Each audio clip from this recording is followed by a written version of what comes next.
All right, welcome everyone.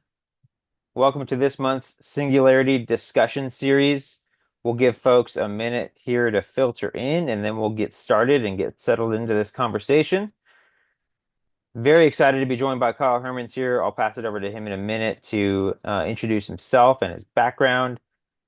In the meantime, let me make sure that the chat is open. Feel free to throw into the chat where it is you're tuning in from. There's a little drop down there that says hosts and panelists. Zoom always defaults to that, so hit that drop down and make sure you send your message to everyone. Hello from Poland. Thank you, Daniel.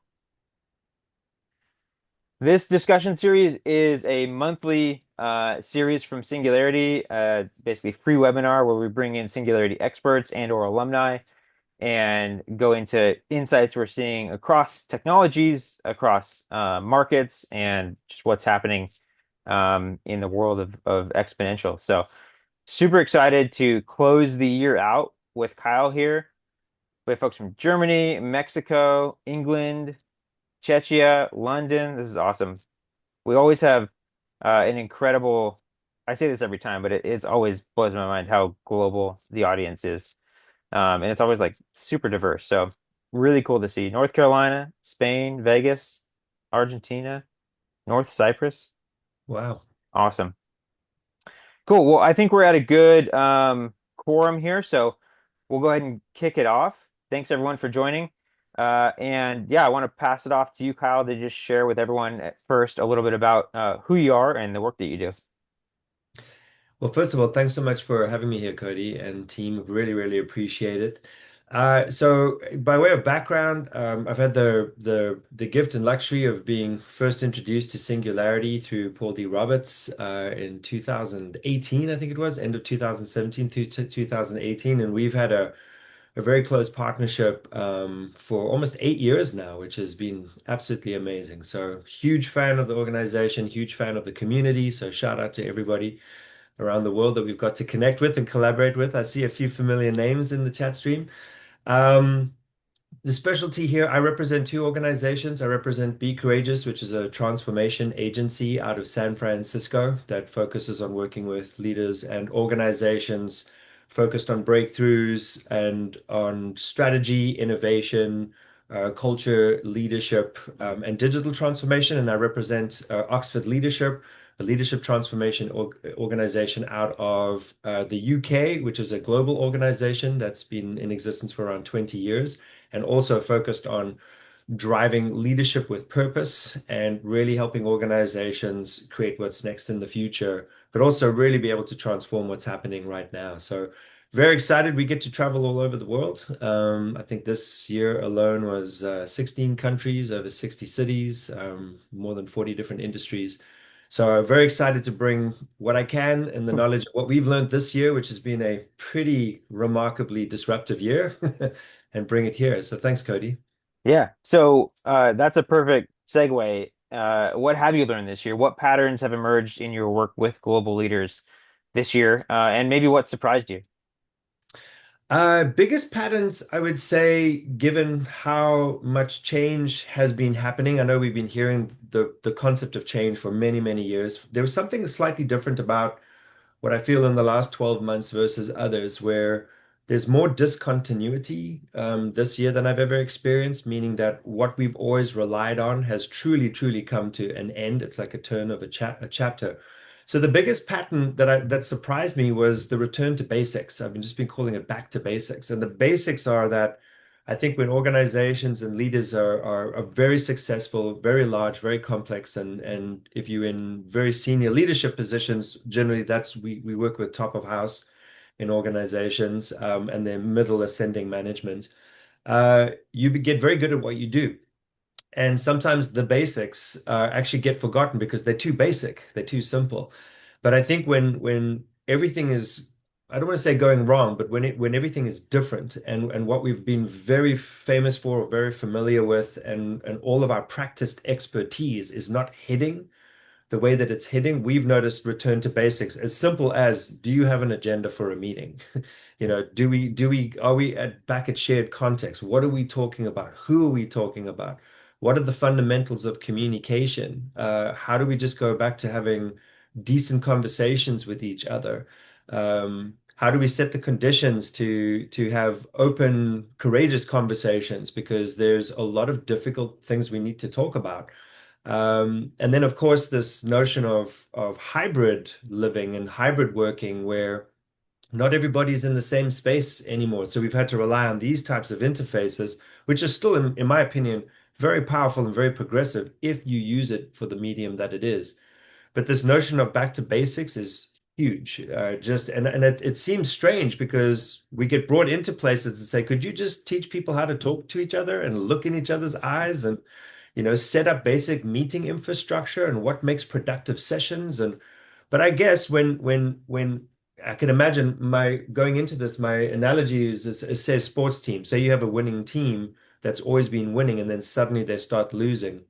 You'll hear that they'll always say, we got to go back to the basics. And they just have to run the early drills again, passing, whatever the sport is. I like rugby, so my analogies will be rugby.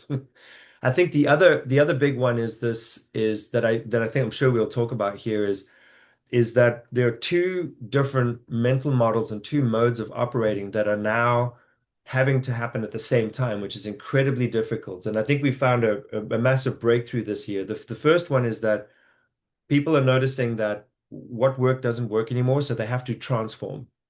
Not just change. Change wasn't enough anymore, but to transform. They literally have to build new systems and different approaches. And on the other side, they have to perform, which is that they have to really drive to hit results and make up these deficits and these gaps and redeploy asset distribution and things like that, which is just hardcore operational performance. And what we noticed this year is those two things are massively in conflict with each other. There was a lot of requests for, can you come and teach us workshops to transform while performing or perform while transforming? And those two things, we were doing it, but we realized, are we actually contributing to the conflict between those two things? But there's a solution to that. But those are a couple of the big things that we've seen. Back to basics and trying to transform while also performing are have been two massive themes for this year. What are some of this? Are there any solutions that work in that battle between transform and perform, or what are you seeing that's being successful? Yeah, for us, I think we got a pretty powerful breakthrough much earlier this year, end of last year into this year, as these themes were coming up. And I imagine for anybody listening, I could imagine that your own organization sort of put that on as a theme. What we've noticed is that to transform is incredibly scary for those that are driving fundamental operations, because to transform technically means that you're creating a new system to make the old system obsolete, which I think was Buckminster Fuller who was saying that as an old as an old quote from a mental model. But the notion here is that transformation is very scary because a lot of folk cannot see themselves in that transformation. Their job has, and their expertise and everything they've been focused on has been wired and to deliver on what they do today. And when you say, I need you to be completely different and do something completely different and measure something completely different, most people actually index in the other direction, which is they start to reinforce who they've always been, and they end up becoming a derailer or a block or an obstructionist to that transformation. And on the performance notion, they're saying do that all that thinking about the future and that pause to reflect, to think about where we are, is we just don't have the luxury of that. We're having to grind harder. We have to, get more things out. And what we noticed as the breakthrough was that is that instead of keeping those two things separate, we have to look at it with an ambidextrous mindset, meaning like, how do I do this? How do I transform and perform at the same time? And the breakthrough for us was that what you have to do is transform how you are performing. I know it sounds obvious, but it's actually way more difficult in hindsight, which is to say, instead of transform while perform, transform your performance. Because in the end of the day, what we're really driving to, any new system, any new thing that we're creating still has to deliver on results. It still has to make our customers happy. It has to Mhm. drive shareholder return. It has to make the business run. We're trying to set ourselves up for scale to allow new innovations to come through. But what we've been doing is in transformation, that has a metric, which is to say, I'm trying to measure on something new. Performance is trying to measure on what has already existed. And so where we found the breakthrough was start to measure what the end state performance would look like once you have transformed. So it is a solve for the present from the future, which is a bit of a future back mindset, which for those that have got to work with our world, that's a big thing we focus on. Hmm. But therein lay the breakthrough, which is transform how you are performing. And then you actually get to do both. Because you can imagine yourself saying, well, look, if I change myself as if I change the state and the nature of my business, I change what tools I'm using, like AI, if I change who am I serving, what kind of business I'm in, what would great performance look like in that world? Let me now move and transform towards measuring that. That has been, I think, right now, that has been the one thing that we found as the way through. And it's really like one of those slivers and all the chaos and all the disruption. That's the one that seems to be working for us, which has been, and for the companies we get to work with, which has been very powerful. So the elephant in the room, AI, and Yeah. AI transformation. What were some of the real challenges that you saw leaders wrestling with in their day-to-day of kind of figuring that out? I one of the coolest things that I saw recently on actually with Singularity, we're doing some deep immersions into Silicon Valley and some other immersions we've been doing because everyone's obviously doing AI workshops and going on these sort of AI immersions and trying to get people out to study. Every business school has come out with AI courses, so it is absolutely everywhere. And I think firstly, it's just trying to find what are the right things that are delivering. I think delivering this concept of AI within a realistic terms, because I think Hmm. there's, in my opinion, I think that well, what I saw was the hype cycle, was Gartner's hype cycle, Right. and it was very interesting that came out of an incubator system where they were showing that there's so much hype to this, and we've got to watch out because I think there was a McKinsey study, if I'm not mistaken, and I'm sure the community will correct me here, but I think they were saying 95% of all, 95 or 96% of all AI initiatives are not working well or not even being successful.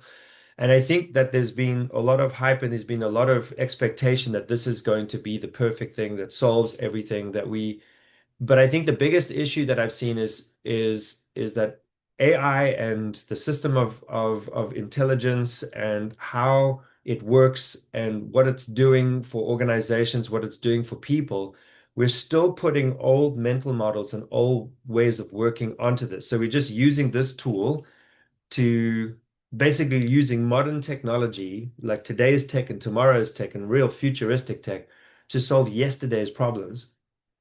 And so what we're doing is we're literally taking something insanely powerful and we're trying to make it fix things that we've wrestled with for a long time, but it's really a looking back mechanism rather than a looking forward mechanism. And I think therein lies the conflict where the things that I think it's been affecting is the quality of our decision making, our ability to communicate. We've been relying on it so much to do our work. I think you're starting to see more and more articles come out where the big six companies, the big consulting companies, because of course, you know, the big six shape a lot of any of us like transformation AGs and consulting and strategy companies. They sort of pioneer the way. And they're starting to make really costly mistakes by leveraging it too much. And it's filled with errors, it's filled with hallucinations, it's filled with incorrect data. And people are relying on them for really clear instruction on how to drive the business forward in very critically difficult times. And it's giving them the incorrect information. And so I think there's this notion of hype that what we have to be careful of is relying on it too much to do everything for us in a way that's just going to make us more money and get more customers in more efficient ways. And now companies are laying off lots and lots of human resources, you know, to anticipate replacing with this technology. And some of it, yes, there's more efficient ways to do things. I think there's some human beings and corporations that just aren't ready for the future, and so, you know, companies have to make tough decisions. But I think that we're getting ahead of ourselves personally in a lot of spaces, and we're going to have to deal with some pretty big issues in the next year, like we've outsourced decision making, we've outsourced thinking, we've outsourced strategy, we've outsourced our own creative mental models, we've outsourced our speed of responsiveness, our human connection. That I think is, in my opinion, not to be a dooms gloom because I'm not that kind of guy, but I do think that there's some d disastrous percussion, implications that are kicking in on that. And so we're in the midst of all of that, trying to figure out what's the role of humans in their relationship with technology, this type of technology that's just different. And at the same time, what do we do with this technology? How do we optimize this business and make it more efficient? But I really do think it's a complete and utter rethink that I don't think we fully, like, no one's really fully landed on it. No one's fully clear. We have to go and create that. We have to invent it. Right. Yeah. There's the term of AI slop in like, social media or video or whatever, where it's just kind of feeds are getting filled with AI stuff. Yeah. This seems like kind of the AI slop version of companies, of bad data, bad processes being created by AI because we're just leaning maybe too much on it in this hype cycle. Yeah, look, I mean, I think like anything, I've spent most of my life in innovation. I absolutely love consumer-led, insight-led innovation or just innovation in general, creating what's next, creating what's new, short-term and long-term. How do you fix for short-term efficiencies? How do you create the future 10, 20 years out?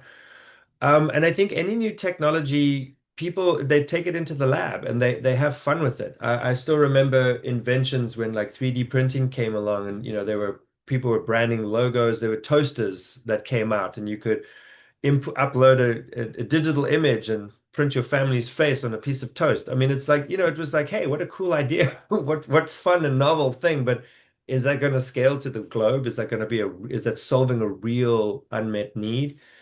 And I think for me, what I come back to always as a founding principle for myself is that I think with companies and with what's happening in the world, there's two primary questions we have to solve for, not just one. The one question is, what's the business question? So if we are sitting inside of a seat in a business, for everybody on this call that runs a business or is in a very key decision making, you're looking at the world and saying, I need to run my business effectively. I need to manage my people. I need to manage my shareholders if you have those. I need to keep driving successful business year on year, quarter on quarter, because that model hasn't changed yet. And then there's all these new resources, these tools, these technologies, shifts of consumer behavior that I have to pay attention to run my business effectively. And we get so caught up in that question, we sometimes forget the other, probably even most important question is, what's the customer or consumer question? Everything that we're in business for is to serve someone else.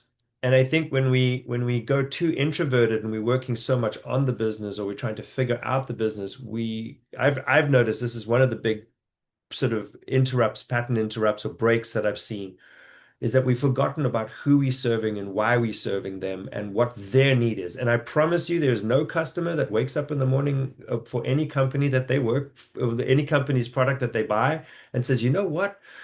I wonder how they're feeling today. I think I'm going to purchase this thing to try help them make their bottom line. Or, it's just that's not what it is. They're Right. trying to wake up in the morning and say, how do I get through this day? How do I live an effective life? How do I support my family or, connect with my partner or live out the things I want to live out. And if we are not connecting to that end person and who we truly serving, which I think is a massive gap right now, that's, I think, one of the predictions for next year. It's going to be all based on customer and consumer because we've been so caught up in the nostalgia of driving better business, um, but we haven't looked out to the market much. I've seen, and to say, well, what did they think about anything? What did they think about us? What do they need from us?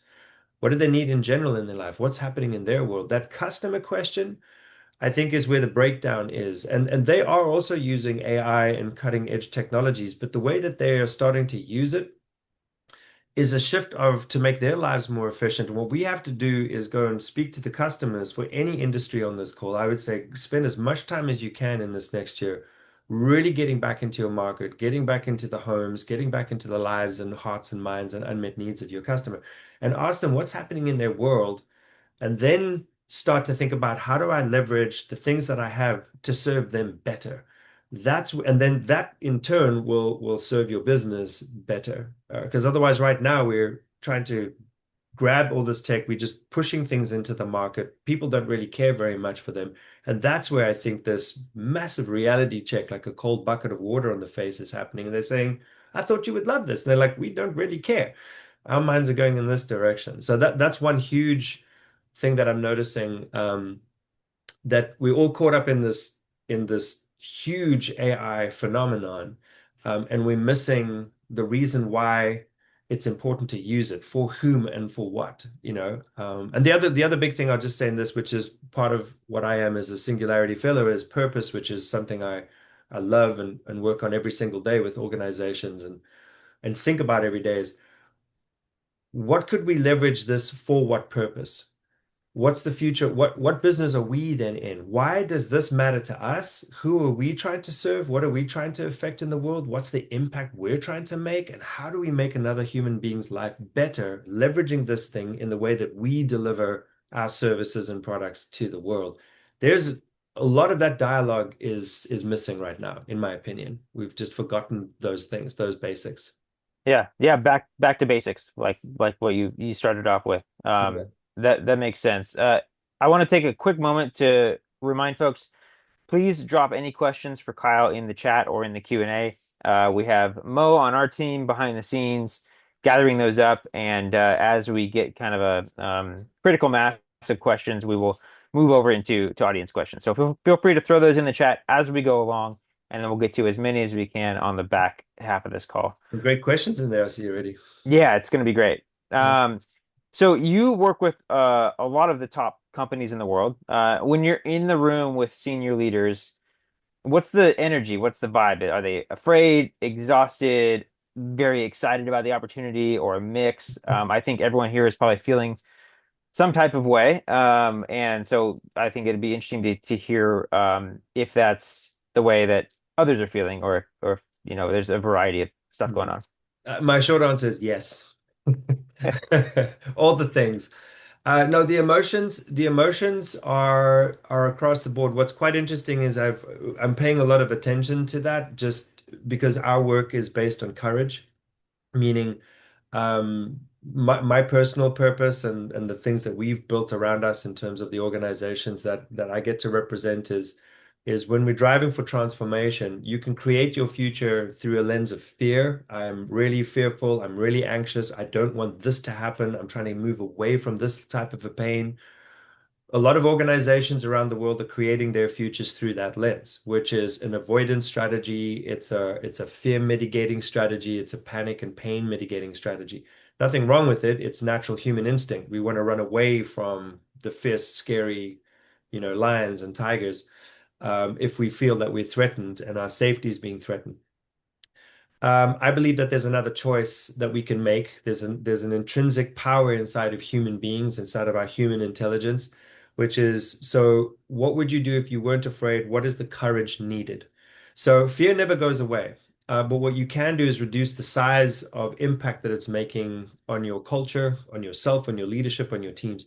If you choose the notion of courage instead, and we've got some of the world's largest neuroscience on this that we've been practicing, it changes the nature of how you see the future. And if you think about Singularity's original core message was move from scarcity to abundance, go from incremental to exponential. When you shift that mental model and you allow yourself to say, well, what if I'm not, I don't see the world as scarce, meaning scarcity is like there's not enough for everybody.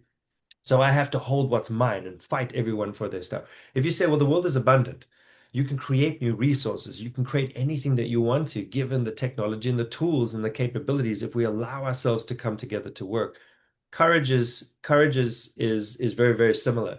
So one of the biggest things I've noticed that I feel is it's its own this is it's a crisis in my opinion, is the crisis of fear. I've never experienced it in my career, the level of anxiety and fear that is around the world right now. Even in the most progressive companies, the most progressive leaders, something has happened. A switch is gone, and they cannot see themselves or their organization that clearly in the unknown anymore. It's really, really quite a remarkable moment in human history, I think. which is before there was quite some predictability. I think there was a way you could sort of see things in the future, you could see where they were going. And some of the most amazing companies that we all admire, they're sitting in rooms saying, I have no clue what's about to come. And so the very first thing we do is, well, let me go back to what I know. And that's a look backwards. Let me get my sense of I have to get certainty. I've got to get control. I have to get structure. I have to get rigor. I've got to squeeze harder. I've got to stay with what we know because that at one point worked. And so that's a default. And what we're having to do now is really say yes, and what would courage happen? You know, shift from certainty to confidence, which is this notion of it's not the first time you've gone through disruptions. It's not the first time you've had outlier technologies or disruptors or market trends come in and hit you. Just look at COVID. We've all gone through something globally where we face something completely unexpected that we've never experienced before and we've gotten through it. So have the confidence to know that when disruption comes and pain comes and difficulties comes, you will know what to do if you reflect on parts of yourself where you say you actually know how to handle difficult situations. But for some reason, when we look into the unknown and we're standing in a lot of unexpected disruption, we forget everything. It's like this strange thing that fight or flight literally almost erases your mind, like one of those men in black things. Like you forget everything you've ever known, and you feel like, oh, I'm starting from nothing. So I better go back to what I know. In this particular case, in those rooms, what we're trying to do is to say, let's just bring courage in, let's bring creativity in, let's bring communication back in. Let's allow ourselves to just get back to what's most important. What's the purpose here? Where are we going? What's the vision that you could have for this future? Let's look back in your past of all the times that you have solved for the most amazing things and that you've had both good days and bad days. You've hit massive achievements and you've had terrible losses, but you've made it through. Let's look at the attributes and the values we stood for and those techniques and those behaviors that we've had when we've got through that. Now, put those parts of you, those seeds of you, into that future. What would you do now? And we suddenly see new solutions, new things. But we have to really start from those simple basics and just start the conversation again and say, let's rewire to what would you want to create in this future. And we've started building out a system called now, near, and next. That's kind of the new stuff for us. Where before we were like very much the future and the current state. We've now realized that some companies, the jump is too big and it's too scary. So we have to break things down into phases. And so what could we do right now in the next 24 hours? What could we do in the next 7 days, in the next 30 days, in the next 60 days? It's that remedial and that's simple. But you've got to look at it and say, what is in my ability to affect a change and to start something now? Near is 1 to 3 years. What could I do in the near term based on the things that I have? And then what's next, 3 to 5 years? And when you give yourself that breathing room to first make the smallest, most simple things you can do, it starts and say, what would that then compound and set me up for in the near term? And what would that set me up for what could come next? So in the rooms, we seeing a lot of fear, a lot of panic, a lot of pain, a lot of anxiety. But then there's some who are very optimistic like myself who are looking to the future and saying it's really really exciting, but the weight right now is more to the fearful than the courageous.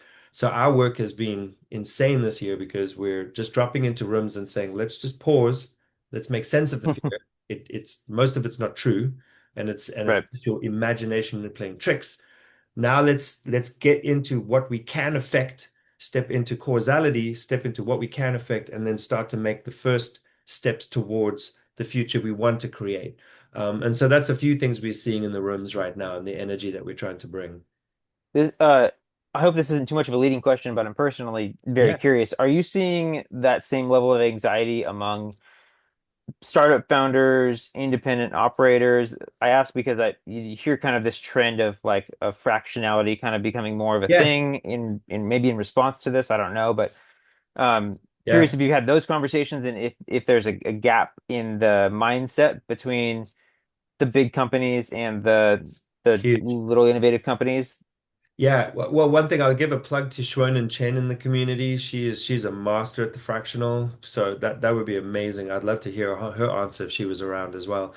But from a fractional perspective and leaning in, and the difference between startups and large organizations right now is that the other big issue that we're having to help companies wrestle with is you've got senior leaders that are in the aging workforce. And when I mean aging respectfully, I just mean that they serve their tenure, it's time. They're going to be transitioning out into retirement or moving on to something else.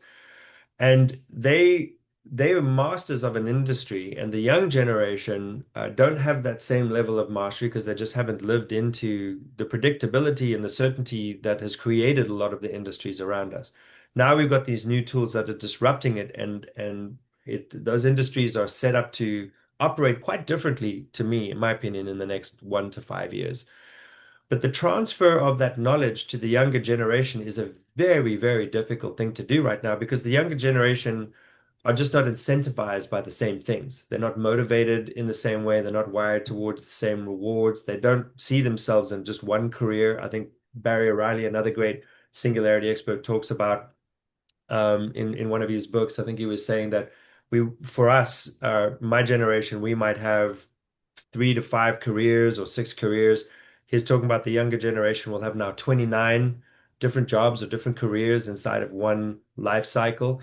It's a completely different system. So, a startup founder, a much older gentleman that had taken about 5 or 6 companies IPO that came out of retirement and went into a Silicon Valley startup system, shared something with us just a couple of weeks ago. He had a really powerful statement. He said, whether you are an aging 60-year-old executive looking to kind of step out of your career and go into retirement and be a mentor, or you are just got your degree and you're stepping into the workforce, we're all entering the workforce again at the same time on the same level. I thought that was so Mm. profound because the conditions of today are not like where a mentor would say, I have it all figured out.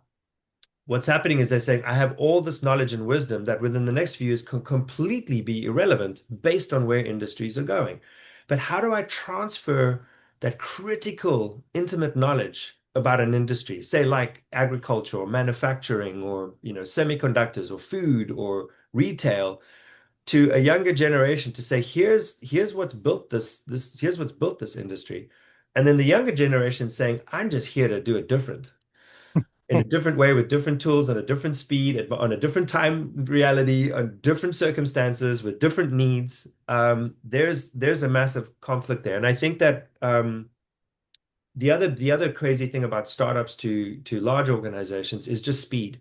Mhm. So, and there's two types of speed here in my mind, or two. There's the speed of making decisions. There's the speed of leveraging tools to do things in a fast way, which is where AI is in, and then there's the speed of decision making and the speed of risk taking Mhm. and the speed of courage, which is to say, look, I'm okay to fall and fail and to try and make mistakes because I learn from that. That's a completely different mindset. Older generation mindset, legacy mindset, when there's a lot at stake, you got to mitigate the amount of times you fail and fall.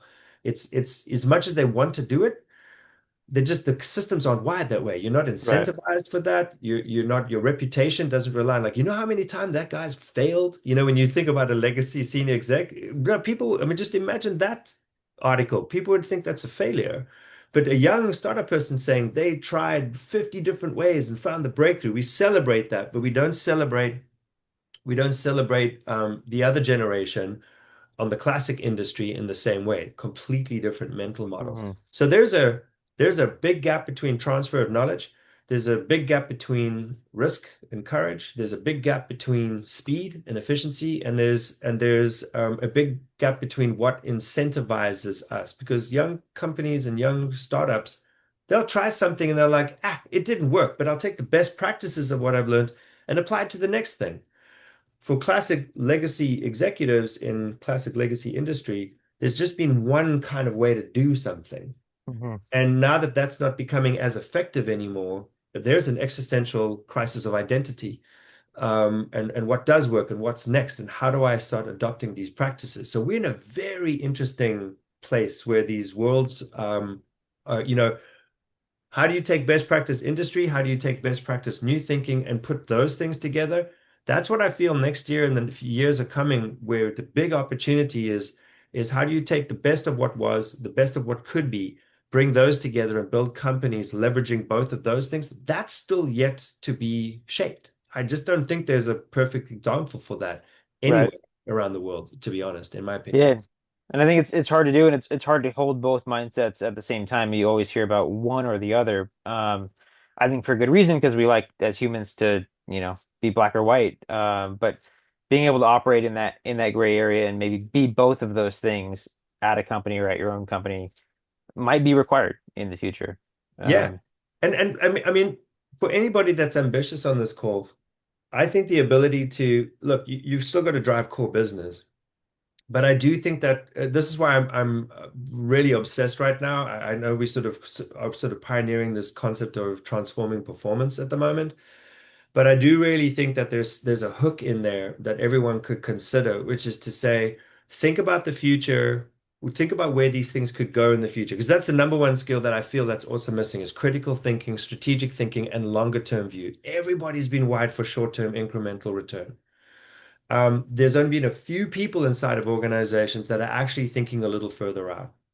There's another colleague in Singularity, John Sinet. He's a great speaker. He's written a bunch of really good books. He coined a term called future teams. And future teams, which I really like that concept, is do you have a team that is just looking at the future? I think there's a point where, and I would probably caution on this, what I'm noticing is that inside of companies are really trying to wire themselves to work together collaboratively to move quickly and pivot fast to the future, which is not an easy thing to do when you're a huge organization. And sometimes what happens is when you've had innovation teams or you've had strategy teams or you've even had human resource teams where you're working on culture, there's been a lot of division. Companies have been wired for scale, but then in wiring for scale and for growth in an operational mechanism, what naturally occurs, not that we're trying to build that, is a siloing because functions are supposed to keep to their domains, which is important. You go over mhm, here to do this, you go over here to do that. But when it comes to like a leader and senior leaders saying, oh, we need to pivot really fast, you've got to go back down and then like tribal, you have to kind of rally everybody to want to come in that direction with you. And therein lies the difficulty. We even had it at a I don't think I can mention the name, but we had it at probably one of the top technology companies on the planet where we were brought in to help them think about the fact that they were built and designed as a decentralized system, autonomous system. That's what's made them so famous and successful. AI comes along, and now their biggest issue is to try to get everybody to move in the same direction and incentivize people to do it because they've been so good to tribal culture, which was great for a certain period of time.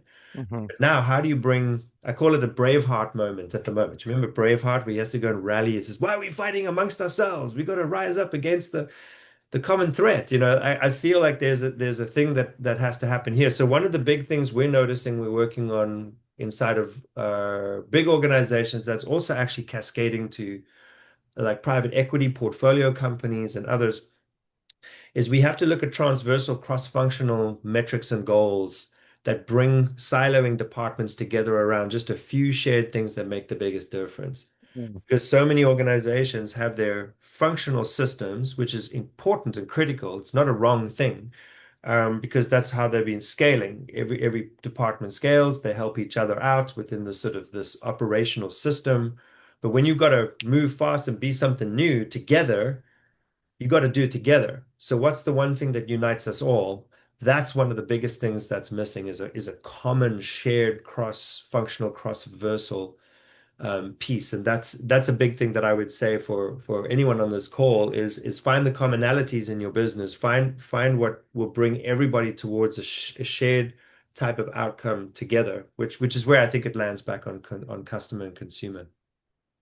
Uh, I have a ton more questions, but we're getting a lot of great questions in the Oh, chat. So cool. I want to transition over and get through as many as we can. Okay. I'll just run through these in the order that we're recording them down here. But the first one is when you're working on transformations, do you measure with leading indicators or lagging indicators or both? You got to look at a little in my opinion, you got to look at both, but then there's also, I would almost say, new indicators. I think with a, how do I say? Because it's a great question, and then there's a different mental model that has to come into this because transforming is moving to something new. So the leading indicator here would be, well, how am I, driving towards something that is new? But at the same time, lagging indicator is this piece where you're saying, well, how would I know if I'm not hitting something? How would I know if I'm missing the mark on something? I think for us in transformation, I would say measure what you're trying to drive towards or what you're trying to perform within the transformation. That's the hook that we found because transformation says, look, I've moved the system to this new space. And then what? And so I think there's got to be a metric inside of this is the metric there is a combination of both, which is to say I believe that in the new system we would be achieving something in this way. And then there's markers that would get you there to say, here's how I know we're progressing in this way, and here's how I know we would be missing it on the journey. So we can pivot and move accordingly. So I think it's a combination of both. But there's something new in that in for me in the metric, which is what would you be measuring in that future? Because it's going to be different than your leading and lagging indicators of today. It's different Hmm. because if you take the existing mental model and existing things we're measuring on and you place those onto a new system, all we're going to end up doing is pivoting back to how we measured the old system. So what we have to find is what's the new metric that we would be measuring against. So let's say you were measuring on how many things you got into market or customer adoption and acquisition, how many sales that you're driving. That might be a current measure, and you're saying, well, in the future, I think that if I pivot to the system, I could still measure how many sales I'm making and whether I'm hitting them or not hitting them. I think that there's something else in there in the new system. You might say, well, in that new system, it's about customer acquisition. So you might be tracking or measuring something related to happiness or to the ability for a customer to go out and live a more healthier, holistic life, and that there might be a completely different type of metric in the future. So it's yes and. I think you're going to have your traditional metrics, and then there's going to be a new one in transformation, is what we're noticing. You got to measure something that you haven't measured before because you're creating something you haven't created before. Right. So that can't be measured by something of the old. You'll get tripped up there, is what we're noticing. We end up just pulling ourselves back to the old way. Where would you start today to completely transform a company? Would you focus on processes, something else? And what about data governance in that? So where would we focus on how to transform a If you're company? gonna just fully, if you say Yeah. pretend you're in control of a company, Yeah. it needs to transform. Where do you start? Is it processes? Is it something else? And then there was a particular point in this question about Yeah. what to do with data governance in that Yeah. process. So two really great questions. I think that there is a piece in this a colleague of ours, also in the Singularity universe, who we get to work very closely with. His name is Mark Bonchek. He came up with something years back that I respect and leverage a lot, and I think it applies today. He was quite future thinking and forward thinking in this, but he talks about a few different types of gaps in the transformation journey. And I've been leveraging those over the years, and with his mentorship, been leveraging and checking in on these things. I think to transform a company today, closing these particular gaps is very important. The first one is what we would call the vision gap or the purpose gap. To transform a company today, we have to look at why we're trying to transform and where we're transforming to, and what's the impact we would want to make once we have transformed. Who are we doing it for? Why is it important? What would an ideal end state look like? And that concept of a vision gap is that in any transformation, the reason why some transformations fails are because of a few of these gaps that don't get closed. The first one's in the vision gap. Do we know where we're going and why? Do we know why the transformation is important? So if you're starting from today to transform, I would say set a massive North Star for yourself. I think Singularity talks about the big, hairy, audacious goals. There's this idea of purpose is so critically important because the why will guide you through, and it needs to be big enough, not in an incremental sort of number return, but I'm trying to, change this many lives. I'm trying to create this in the future. And I think to transform, transformation is so incredibly difficult. You've got to be led by something that when the fear comes up and the resistance comes up and the pain comes up, you're going to have to believe in something greater than those things. So the very first thing is have a very compelling why. I think the second one is that there have to be expectations set that to say to get to this place, here's what's going to be expected of us. I think that's where a massive downfall inside of organizations is they say we need to transform, but nobody knows what their job is in that transformation or what their job will be in that transformation. So any company that's trying to transform now, um, set the end state or at least a milestone and a marker in the future with a very compelling why, and then let people know what will be expected of the roles and of them and how they communicate their values, their principles, how they should behave, what they stand for, and then really wire and operate towards that so people have meaning in their day-to-day work. The third one is the metrics one that we just talked about. We got to know how to measure. People are performance driven, but we don't want to get things wrong. You know, we don't want to get in trouble. We don't want to lose our job. We're still craving security and certainty. So we look to, well, how do I know if I'm doing it right or wrong? So as companies are moving, there's why am I doing it? Who am I serving? That customer question. What would be expected of me to get there? What's expected of this company? Where do we think, what's the painful path to grow to something, to try something new, to get into the market and disrupt the status quo?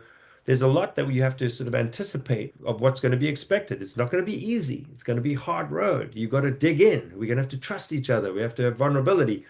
Then here's how we're going to measure getting to that place. And then I think the fourth big area is, well, how am I going to be resourced in the transformation? Okay, will I get coaching? Will I get help? Will I get technology? Will I get resources? Will I get support? Will I get financing? The resourcing piece is so important, which is to let people know that on that journey to transformation, here's the stuff you're going to do, and here's what they have to help them get there.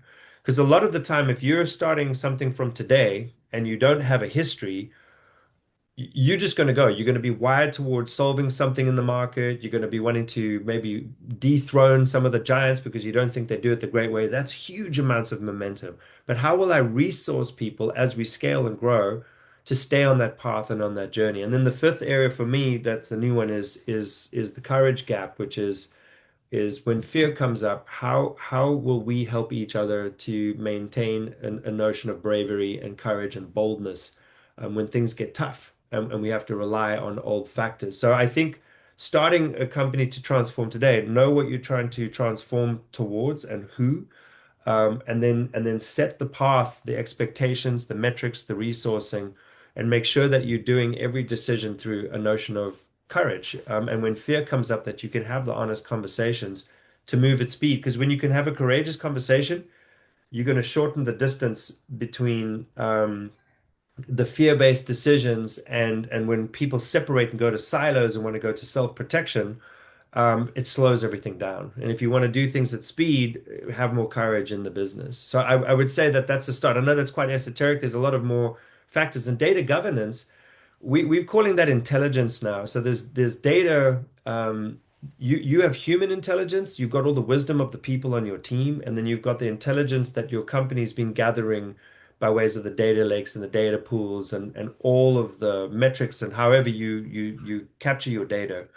Data governance is, in my opinion, for any organization is critically important. But what are you using that data for? There's data that is obviously secretive to your company that gives you a strategic advantage and a critical edge. But your data has two factors to it. It's reaffirming and giving you insight to what you do, but it's also giving you insight to unknown things that you haven't asked of your data yet, who you becoming. And there's such an amazing moment inside of your data. I think if you look at your data to say, what else am I not seeing? What else could I experiment with here? What is this pointing to? If I change the lens of the questions I'm asking of this data, what new insights does it give me? Because that actually we're noticing is giving new companies the biggest breakthrough. But I do feel that data needs to, in my opinion, needs to be stored in sort of a center of excellence, and it needs to be distributed as fast and as quickly across a company with insights, with good clarity, so you can resource people, fast decision making, have a feedback loop and a learning loop through your data, So your company can learn collectively that it's not just held by one group inside of a company and distributed at will when people need to know. I think right now that data is a cutting edge for an organization. The more people that you can empower with that knowledge and that intelligence inside of your company and have them feed into that, you get to grow exponentially and you get to move exponentially fast, would be my opinion. And again, I'm sure there's going to be lots of arguments about that, but that's what I'm seeing right now.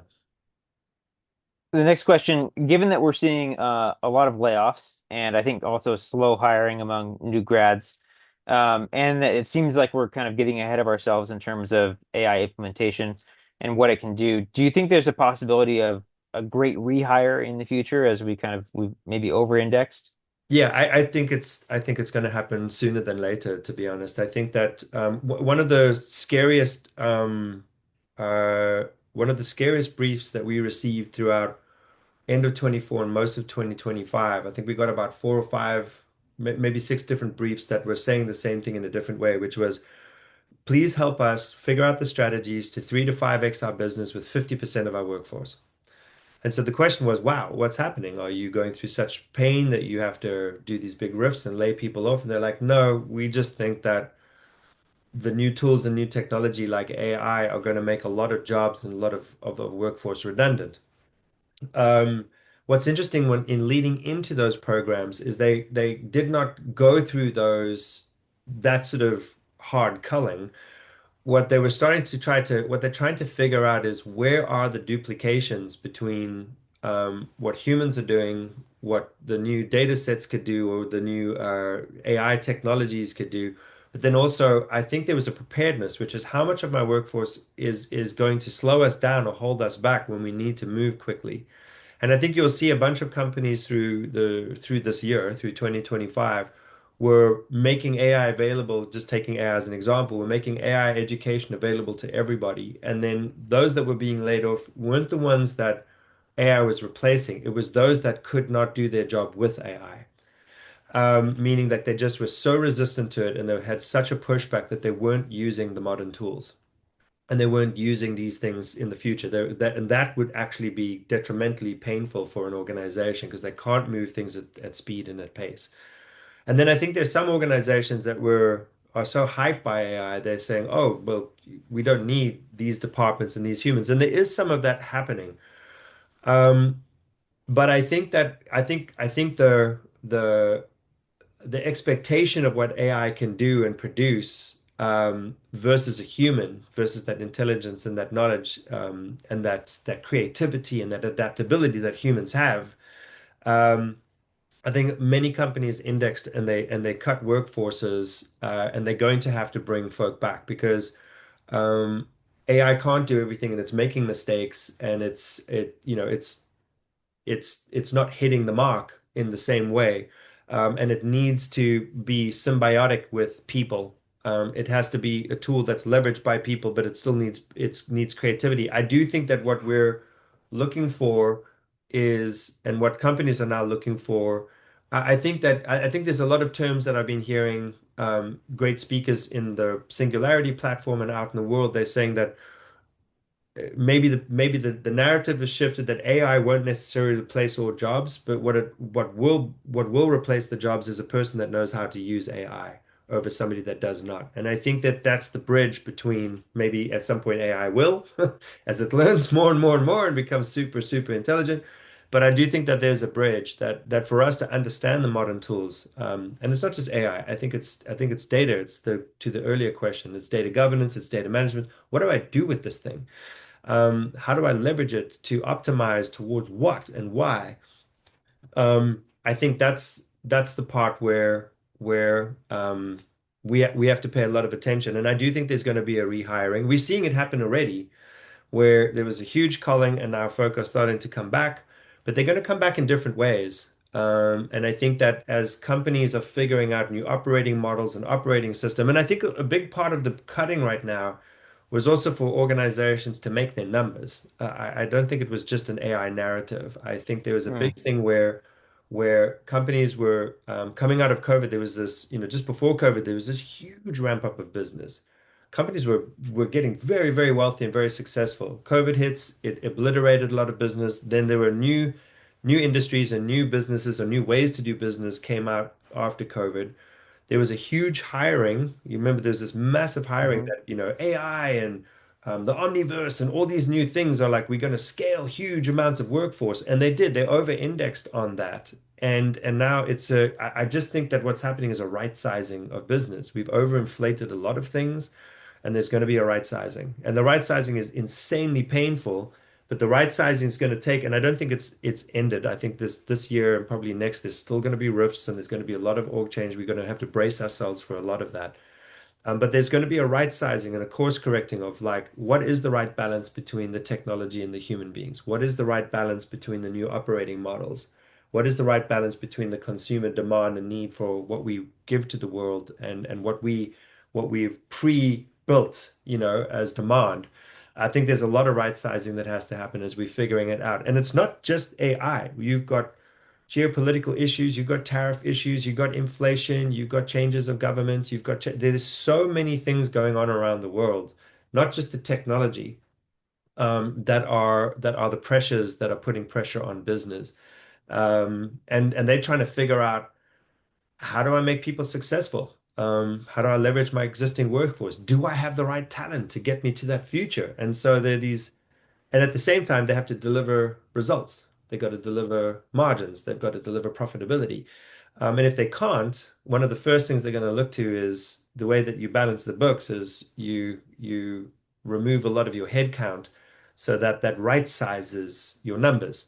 But I think once that happens, people are burnt out, they are exhausted. We cannot keep up with this pace of change. We're going to have help.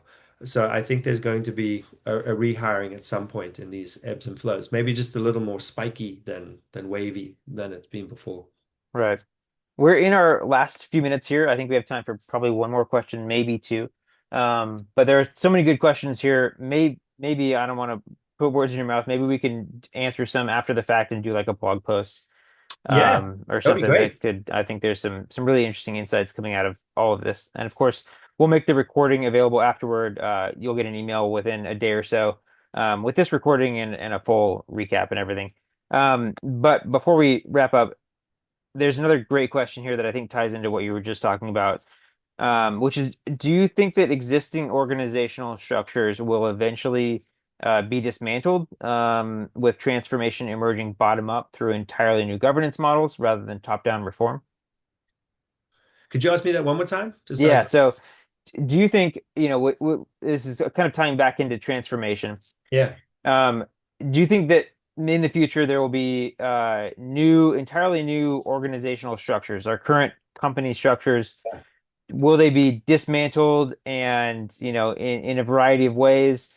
Will they be recreated in a way where transformation can emerge naturally versus trying to do it, from the executive top-down reform level?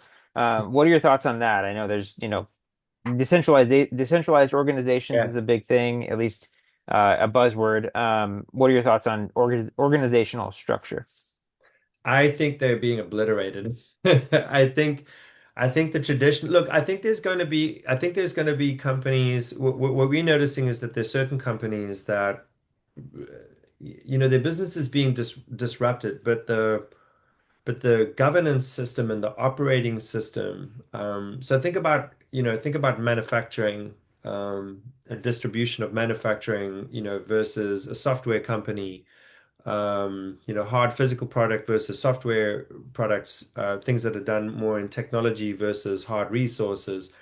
They require different things. If you think about someone that is a local distributor versus a global distributor, they're going to be different models that we're being forced to shift those models now. It's happening. That's what all these layoffs are for. There's a right sizing, there's a course correction, there's new governance models. If there's the number one thing that we're walking into right now is over this year, I guess that's something up front is org structures is at the heart of a lot of the outcomes of when we are working with companies around pivoting strategy, or you're trying to get innovation through a company quicker, or you're trying to respond to unmet customer needs, or if you're so like we work a lot in media and entertainment right now. what's quite interesting is the ability to respond to market trend, to have your internal creatives produce programming or content that allows you to then respond to those needs quicker. The governance model for everything to run up to a central head that makes all the decisions to redistribute all the way down is too slow. Mm. So the governance model has to shift. The org model has to shift. As I was talking about earlier, this now we've got to pivot very quickly to factors like AI or changes in consumer sentiment. The other thing that's really crazy is how quickly customers and the market can make or break companies. Um, Communication departments, the ability to have shared narrative both internally and externally. That communication is now linking deeper to strategy. Innovation and technical groups are now linking faster to strategies or to operating models. Finance and innovation are starting to come together because they have to be able to fund quicker, faster bets, short term and long term. So all of these really interesting things to produce faster speed, to have better response times, more critical and quicker decision making, to be able to, be more agile, more nimble, more strategic. That requires a difference. You just can't do that in a hierarchical, authoritarian command and control. In an operating model that needs rigor and discipline and safety first, and it has to be right every time, no matter where you go, there has to be quality control, and it's got to run up and down a chain of command. But to adapt and pivot and be quicker and faster and more nimble, that model is going to kill you. So what's happening right now is we're seeing again this kind of right sizing, but also figuring out what is the right model, what is the right org model. So there's a lot of piloting that's happening that we're noticing. We're suggesting this. Form a small team, run a different end-to-end system, what we would call sort of your operating journey map, test it out and see in a simulation rather than indexing and putting all your bets in one basket. Run a couple of models and see what gets to market quicker. Fashion does this, capsule collections. Hey, they run a different governance system, get something out quick, fast return, good feedback, and then they're able to scale that model based on the one that's right. But we got to pressure test with more and different sort of variables, is what I'm noticing. But absolutely, short answer, all of that's changing. We're seeing it changing, and we're being asked to help it change, if that's helpful. Yeah, I mean, it's like a watch the space, right? Or create the space because it's It's also all changing. it's also what I would say is as going back to this, like, because I will anchor this back down on purpose and transformation to the question is, where are you transforming to? Who are you doing it for? Why does it matter? And then what is the governance structure and the operating model that would help you thrive to deliver to those people in the way that you want to? And you will notice that it's probably going to be different than today. And that's what's happening. We've got to create new ways. The old ways have helped us to a certain point, and there's a lot of learnings and but there's new things that are being demanded of us. New thinking, new creative thinking, new testing and learning, different things that are driving us to a different kind of future. The opportunity now is to learn from the past, but really start to lean into your creativity and innovation skills and test and learn and try new things because the answer might not be in the past. The answer is going to be in the future that is yet to be discovered. And somebody has to go out there and figure that out and take a risk on that. That's what I think is what's setting us up for 26 and 7. Well, it's a beautiful way to wrap this up. I know we're over time, but I think that's perfect. I think we could go on for hours, and I'm excited to bring you back and continue. Just I think I this would is love just going to to. be Thank you. more and more of a relevant conversation as the months go on. So thank you, Kyle, for being here. Thank Really you. appreciate all your insights. Thank you, everyone, for joining us and for all the engagement. And as I said, we'll send out the recording as well as some of the insights and some items that Kyle went over. I'll send an email to you all within a day or so. And yeah, thanks for being here. And have a wonderful week, wonderful holidays, and we'll see you in 2026. Thanks, Kyle. Thanks, Thank everyone. you so much, Cody. Thanks, everybody. Thanks, Singularity.